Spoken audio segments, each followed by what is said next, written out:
Audio Jungle.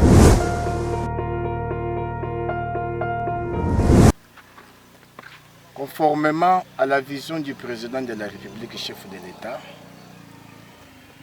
Félix-Antoine Tshisekedi Tshilombo, Fachi Béton, qui a voulu faire de l'agriculture priorité des priorités.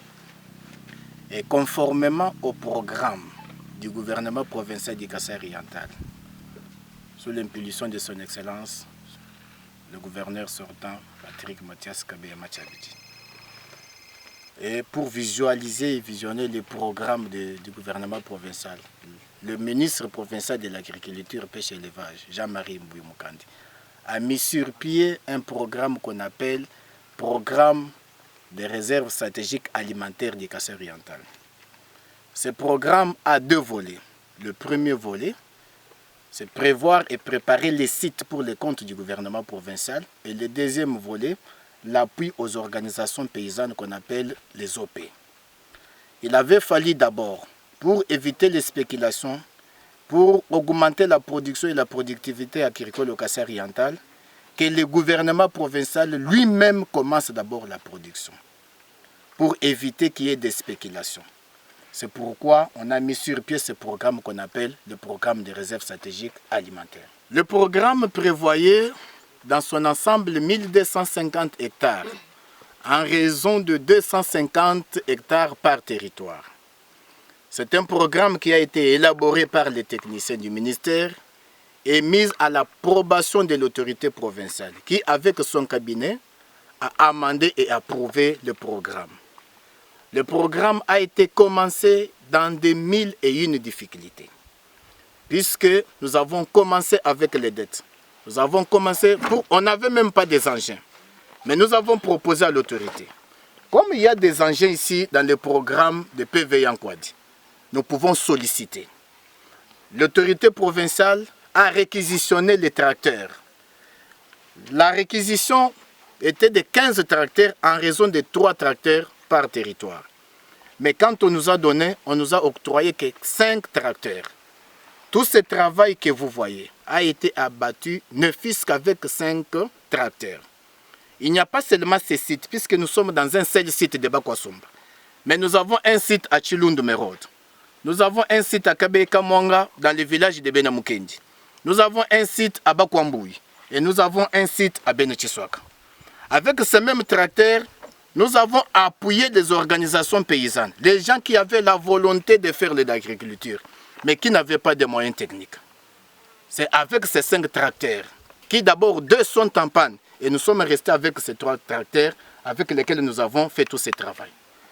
Par rapport d'abord à la difficulté technique, à la difficulté financière, comme le programme prévoyait 1250 hectares, le programme n'est pas parvenu à faire 1250 hectares. Mais nous sommes parvenus à faire 400 hectares pour la saison A et 270 hectares pour la saison B, qui sont répartis comme suit. Nous avons ici pour les sites de Bakwasumba, 100 hectares. Nous avons site de Kabeykamwanga, village de Benamukendi, 100 hectares. Nous avons site de Chilundu Merod, 40 hectares.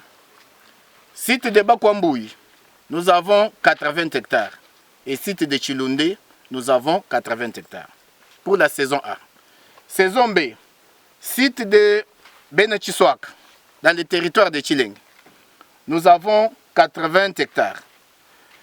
Nous sommes en train d'emblaver dans le village de Miketa, toujours dans le territoire de Miabi. Nous sommes déjà dans les 80 hectares. Nous avons augmenté à Benamukendi. Pour la saison B, nous avons augmenté 60 hectares. Dans le village de Bakwamboui, nous sommes déjà dans les 80 hectares. Mais notre objectif est d'emblaver au moins 600 hectares pour saison A, saison B et saison A 2023. Ce que nous déplorons d'abord, c'est ça. Quelqu'un a fait, il faut l'encourager. S'il faut des observations à faire, vous pouvez le faire pour qu'il puisse s'améliorer. Oui, les détournements, il n'y a que les organes spécifiés qui peuvent déterminer s'il y a détournement.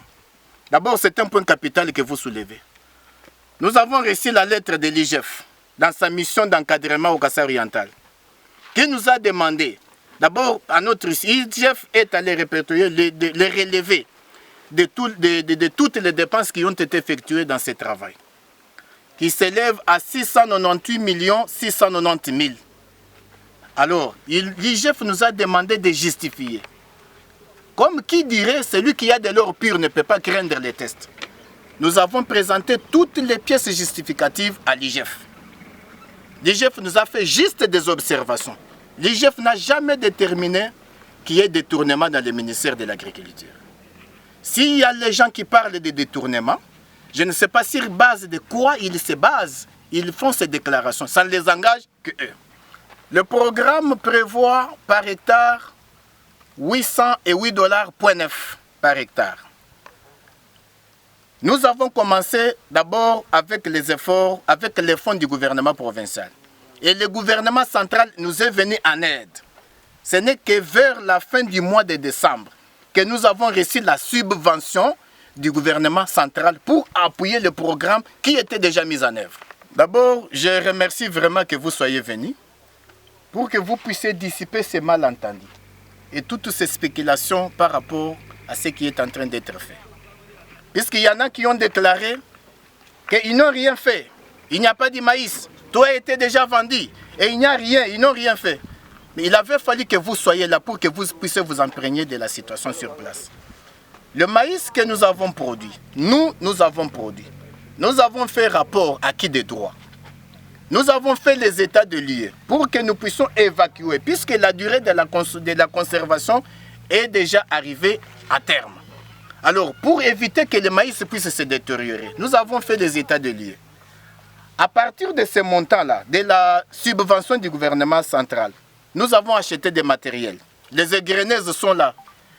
Ceux qui peuvent avoir l'occasion de passer au bureau PMKO, au bureau du ministère de l'Agriculture, ils vont voir les matériels, ils sont là. Nous avons fait les états des besoins, qu'on puisse mettre à notre disposition juste les moyens pour payer la main-d'œuvre, la garde qui est là. Alors, acheter un petit moteur qu'on peut accoupler à ces égrenaises pour qu'on commence déjà à égrener le maïs. Nous avons demandé qu'on mette à notre disposition les sacs, les emballages, pour voir comment est-ce que nous pouvons commencer à évacuer ce maïs vers les sites de consommation. Mais néanmoins, la production locale qui s'est époumonée, ils doivent aussi être bénéficiaires. Comment ils seront bénéficiaires? Notre programme, c'est un programme purement social.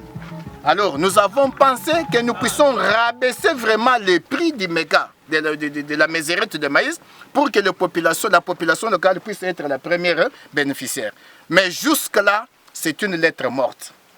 Et vous savez voir vous-même que le maïs est en train de se détériorer, de se décomposer. Tout le travail abattu est en train d'être remis à zéro. Vous accusez indirectement le gouverneur, l'ancien gouverneur du Kasaï oriental? Personne. Monsieur le journaliste, je n'accuse personne. Parce que vous dites que lettre morte. Je vous dis que nous ne sommes qu'exécutants. Nous avons produit, nous avons fait rapport de toute la production qui est à notre disposition par rapport au site. Ils ont envoyé des délégations, ils ont visité, mais jusque-là, ils ne réagissent pas. Les députés sont venus ici. Nous avons reçu plusieurs fois la délégation parlementaire, dans le contrôle parlementaire. Nous avons fait nous avons lancé les cris de SOS, mais jusqu'à la lettre morte. Le ministère de l'Agriculture, par le programme de réserve stratégique, a produit et a mis la production à la disposition des autorités provinciales qui en déterminent la politique de commercialisation.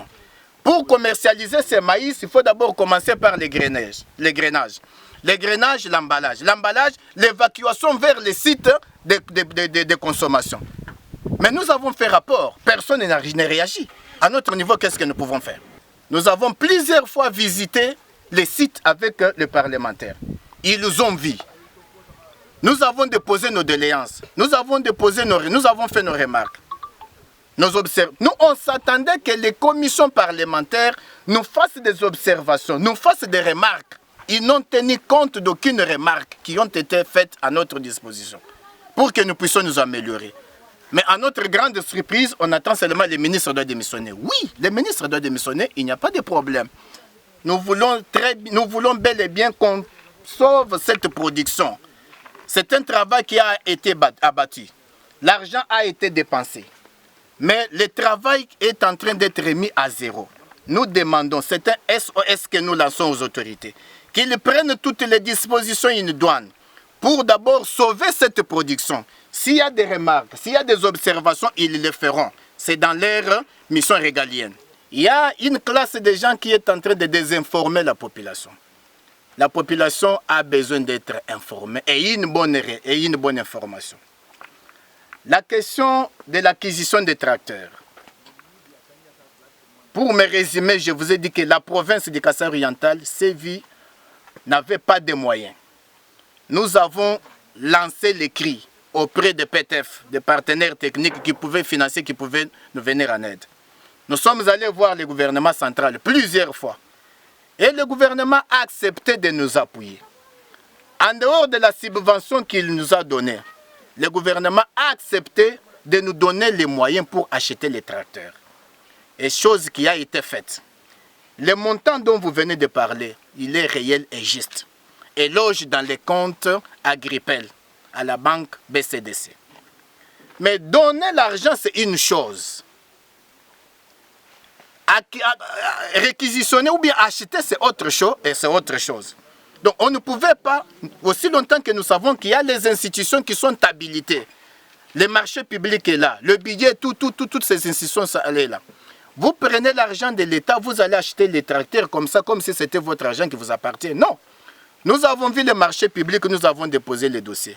Voilà, il y a un montant d'autant que le gouvernement central a mis à notre disposition pour l'achat des tracteurs. Quelle est la procédure? Et c'est le marché public qui doit donner la procédure. Le marché public, ici, c'est la demande d'approbation. Cette demande d'approbation est accompagnée de la liste de tous les documents constitutifs du dossier. Les bordereaux de pièces constitutives et décisions d'attribution. Ça, c'est le plan de passation des marchés. Le plan de passation des marchés. Pour vous faire voir que ce n'est pas un marché frauduleux, c'est un marché qui a été lancé d'une manière officielle. Vous voyez la facture de la société canadienne.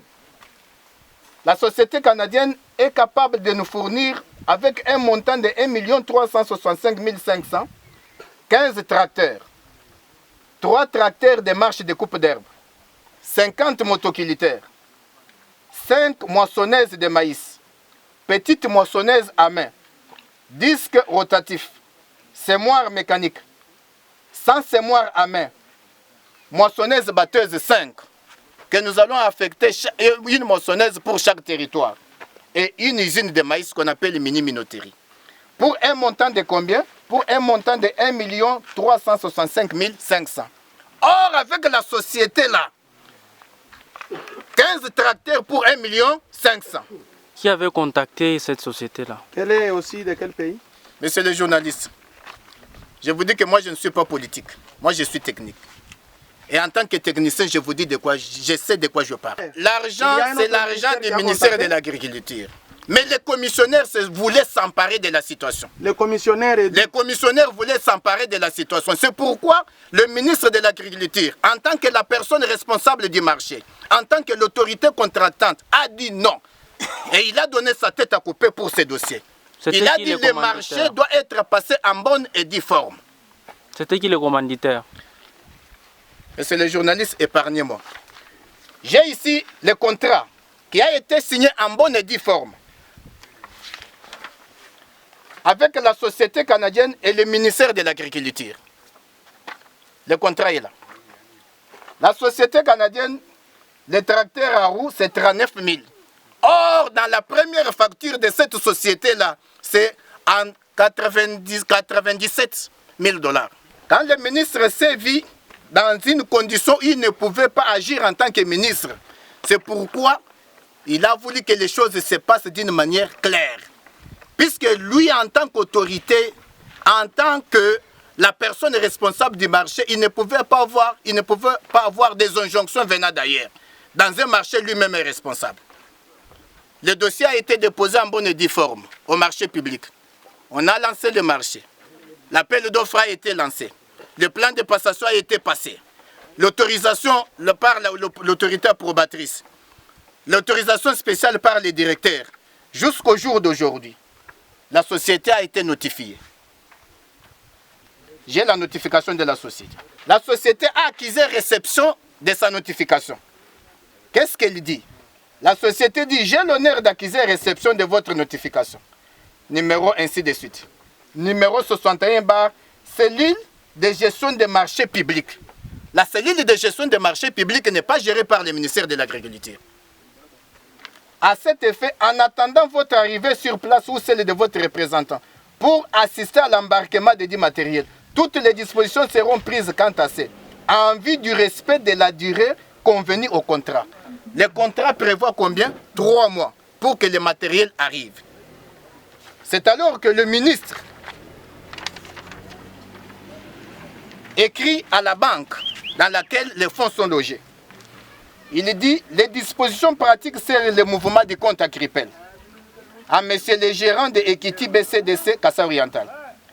Je viens par la présente vous saisir à propos de l'objet en marge. En effet, les contrats susmentionnaires relatifs à l'acquisition des tracteurs et autres engins agricoles pour l'augmentation de la production agricole au Kasaï Oriental, dont les fonds logent dans votre banque sous l'intitulé Agripel au numéro ainsi de suite, viennent d'être signés et notifiés aux fournisseurs, voire copiés en annexe.